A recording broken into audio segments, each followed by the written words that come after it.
Unit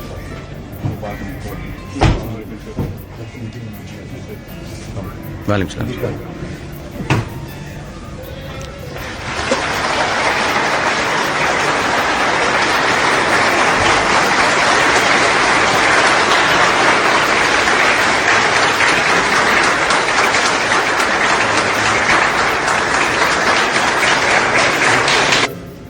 बहुत unexpected. आप लोगों का शुक्रिया। आप लोग सबकी ताउन चाहिए। आज मेरी बहुत सारी मीटिंग्स और फुल कोर्ट हैं, फिर आप लोगों से मैं तफसीली तौर पे मिलूंगा।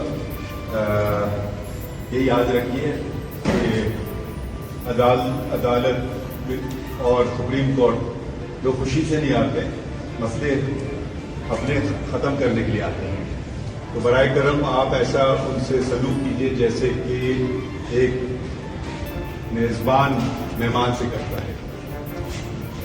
यकीनन कुछ लोगों को परेशानी होती है, तो वो ये दरवाजे इंसाफ के आप हमवार रखिए, खुले रखिए, और जहाँ तक मुमकिन हो सके आप उनकी मदद कीजिए। बाकी काम हमारा, इंशाल्लाह आपसे मुलाकात होगी और तफसीली तौर पर। आप सब लोग का शुक्रिया।